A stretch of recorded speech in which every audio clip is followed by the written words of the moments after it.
Okay, it is that time of the week, everybody, where I'm coming out with guides, and the first one is going to be on the fully made deck, being Even Shaman, a deck I've played throughout the week. If you want to check them out, there will be iCards in the top right corner so you can check out some gameplay, but I'm just going to jump right into the guide, and it's broken into 3 parts. Basically, there's an overview of the deck, followed by changes you can make to the deck to make it better or more budget, depending on what you need, and then the third one is matchups and mulligans and just guides in general. So without further ado, I'll just jump right into it. So an overview of this deck is pretty simple. Basically, it runs very similar to Odd Paladin, except, in my opinion, a little bit better, but a little bit worse in some ways, actually. So I'd say about the same, and that's why when you look on Hearthstone Replay, their win rates are very close together. Odd Paladin has like 56% at the time of making this video, or 55, and Even Shaman has like 54.5 or 55% as well. They're right next to each other, number 1 and number 2, maybe number 3. I think Even Shaman has dropped a little bit, but the point is really, really high win rate decks that function the same way. You get out a ton of minions for cheap, and you use them to trade into the enemy minions until you're just consistency and able to producing minions just outmatches the opponent. And they run out of resources, and then you kill them, and you turn on the aggro, and you try to end the game quickly with a play like a Frostwolf Warlord. This deck functions very similarly. You have tons of totems that you can pump up a little bit with Direwolf Alpha or Flametongue Totem, along with some pings like the Murkspark Eel to ping 2 or the Fire Elemental to ping 1. Or even if you consider the Vicious Scalehide a ping because it has Rush, it has a lot of just quick little removal that gets you a slight edge on the board. And then eventually you'll be able to play a bomb card like a Sea Giant, or the Healing Totem will keep enough of your minions alive to where you actually start going aggressive. Other than that, you have some pretty strong late game cards with Hagatha and Lich King, 2 of your bomb cards basically. And even Reign of Toads to help you regain control of a board and protect some of your very valuable minions that you might have, such as a Flametongue Totem. You can Reign of Toads. Flametongue Totem will buff up one of them, minimal, because if you play afterwards, it spawns off to the right. But also it can protect other minions as well, like a Knife Juggler or a Direwolf Alpha or a Cult Master. So basically, Reign of Toads is another really good late game option, along with Flame Elemental. Then it also has the potential closer potential with the... I've used potential so many times, I apologize. It has the Argent Commander to close out games, along with some pings that can go face. So overall, this deck just has everything you could possibly want, which makes it one of the most versatile decks in the game. And it's pretty linear, which is why it's so similar to Odd Paladin. It's strong, it's linear and easy to play. It excels into not really any matchups, in my opinion, but is pretty good into a lot of matchups. Like, I feel like this deck is just all around slightly above average into every single matchup, so that's pretty good. Well, not every matchup. There's some, like I think Warrior probably give this one a pretty hard time, but most of them, it's above a 50% win rate. And that's similar to Odd Paladin in that regard. So really what you want to do is you just want to consistently ping off enemy minions early game with things like Knife Juggler or the Eel or the Scalehide, along with Flametongue Totem and Direwolf to make totems useful, or Earthen Might if you want to make like a Healing Totem useful, followed by a Cult Master to help you refill your hand later on in the game, along with a Hagatha potentially, and late game closeout potential with Fire Elemental, an Argent Commander, Lich King, and also Hagatha. And Sea Giant, if you can cheese it out as early as possible, get that 8/8 out. And that's pretty much it for the overview. Okay, so changes I would make to the deck, it's quite simple. The things I would change to this deck are take out Reign of Toads, a Serenite Chain Gang, and potentially the Cult Master. However, I actually want to keep this Cult Master in. I'll get into that in a second. So ideally, what you take out is both the Serenite Chain Gangs and the Reign of Toads for 2 Corpse Takers and the Wind Lord, the legendary Shaman card. Because that extra little synergy is so strong. Because not only do you have the lifesteal, so your 3/3 will guaranteed have at least that, and probably taunt with either the Windlord or Lich King.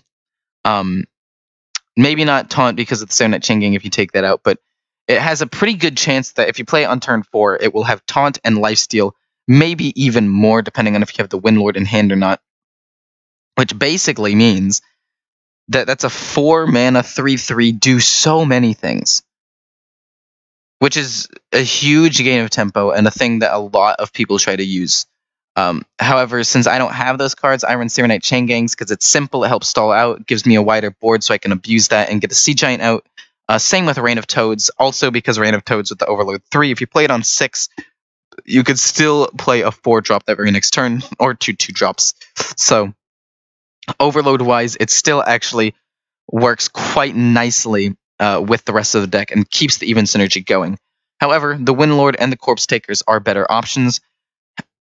The difference is what I create them, what I craft them, maybe, because the Corpse Takers go out, they cycle out with the next expansion. So at this point, it might not be worth it, but if you want to use it, go right on ahead, craft those cards, and if you already have the cards, please use those cards. I think it would be better. But Cult Master I'd keep in, because even just having one, the amount of draw potential you could potentially have by using like Flame Tongue Totem or Direwolf Alpha to pump up some totems, trading them in, to make room for more totems and better minions later on, but also draw you 2 to 4 cards. Like, my Cult Master will pop off sometimes, and I'll completely refill my hand based off of him alone. I'll play him, trade in a ton of totems, trade in, like, a few of my little 2/2 minions as well, and just pop off. Or Murlocs, because I also have the Primalfin totem that makes Murlocs. This Cult Master just synergizes so well with all the little minions in this deck, and does something, and it's basically its draw tool. That and Hagatha. Okay, so matchups and little guides here. Matchup-wise, as I already said, I'm pretty sure that this deck has a pretty above-average win rate, somewhere around 55%. So not like dominant, but good matchups into pretty much every single class. Because of the fact that it is so versatile, it can turn on a switch and go aggressive, or be more of a control deck into mid-range and aggro decks. I think that it does struggle against Warrior. It's its one bad matchup because of all of the big taunts and armor that the people gain with the Warrior class, so that is a little bit of a hard one for you. But other than that, Druid could potentially be the same thing, but nobody plays Druid anymore, so you don't really have to worry. And other than that, I think this deck does very well into pretty much all of the other classes. So that's pretty much it. I'm going to go into tips now, just little things that you could do to improve your win rates. If you're able to get a healing totem, and you have Earth and Might, you don't need to play it on an elemental. That healing totem will get you so far. It will probably help you value trade into several minions, because you'll trade into one thing, it'll heal up 1 health. You'll be able to trade into another thing, it'll heal up 1 health. And then finally you can trade into one other thing. And if you're going into a class like a Paladin that makes a ton of 1/1s, you can easily just continually trade every single turn and keep the board under control and heal that damage up every single turn. If you have the coin, sometimes it's better to coin out a minion rather than the RNG totem.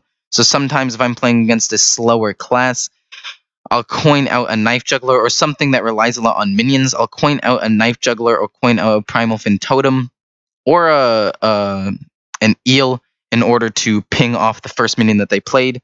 So that way, I can get more of a setup. If I have the Primalfin totem and I have a Direwolf or Flametongue totem, if I coin that out, that means I can follow that up with a Direwolf or Flametongue totem and have 2 powerful minions on the board. Knife Juggler, usually I won't coin into, but sometimes I will if it's a Paladin and I think I might need to trade into his 1/1s or ping them off. And the eel, definite coin out card because of the fact that it has a really good battle cry, helps you gain control of the game early, and it's a 2/3, which is just pretty decent stat line altogether. Let's see, other things here. Saving the Hex, not for the very first threat that you come across, but rather the bigger threats later, because this deck is very good at trading in and controlling the board with all of your little minions. What you want to do is you want to hex something that either has a lifesteal that abuses the fact that you hit all of your minions into it in order to kill it so he regains a ton of health, or a giant taunt that's too big for you to actually clear. Thinking like Lich King here or something along those lines. A huge taunt that's hard to kill. Other than that, the main focus should be just holding on to the hex for later. If they get out something like, if they get something big out or with lifesteal early-ish, like a Zilliax or a really strong Grizzly, I'd hold on to the hex. Let's see, any other tips I can give you? Do not be afraid to play Gen Greymane on turn 6 if you have to. If there's nothing to ping with the Fire Elemental and you have both, just play the Gen Greymane. He has the same stat line, so it's a pretty good stat line, and he doesn't need to ping anything, so save it. If you just don't be afraid to play him in general. If you have 7 mana and you don't really have anything else you want to play, it's either a 4-drop, a 2-drop, and a totem, or Gen and a totem, I'd say play Gen and a totem. He's a solid beast. Not beast. He's a solid minion that can just help you gain control of the board. And also, if you save 2 cards as opposed to 1, if you play Hagatha, you get rewarded more for that later. So there's that. But I don't know, not a ton of tips for this deck other than just utilize its immense versatility to either go aggressively or trade into the enemy minions and just absolutely dominate the board until you choose to go aggressive, which you usually choose to go aggressive when you get out your Sea Giant. Once you get out a Sea Giant, it's usually safe to say, you know what, it's time to go aggressive here. At least go 8 face every single turn. And if you still want to trade your little things into his minions, that's fine. But at least go face with that 8/8. If you're not, you're doing something wrong. Other than that, don't be upset. This deck can be a little bit tilting if you don't get really good spells from Hagatha and you get useless stuff like Eureka, and all you have in your hand are like 2-drops that, if you use Eureka on them, can't even utilize the Hagatha passive. So do not be too tilted by this deck, especially once you play Hagatha. That's really all I have to say about this deck. Anything else? Argent Commander, you can use to ping a minion or go face. You have a ton of ping, so generally you use the ping as control. However, if you can use the ping to pressure lethal on board, do that as well.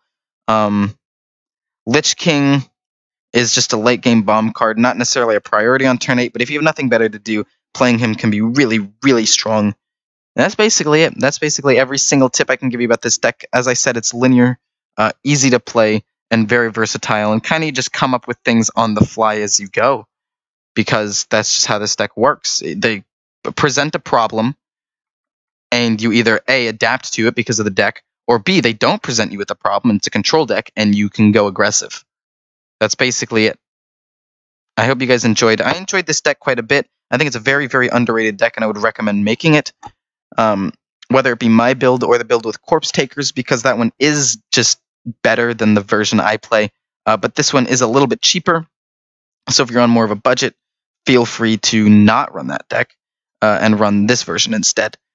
Anyway, I hope you guys enjoyed. As I already said, I did actually enjoy this deck a lot. I would recommend playing it. It's not played very much, so people don't know what to do against it. It's simple, so it's hard to mess up with, especially if you're lower ranks. This deck will 100% shine for you, and you will get a lot of value out of it.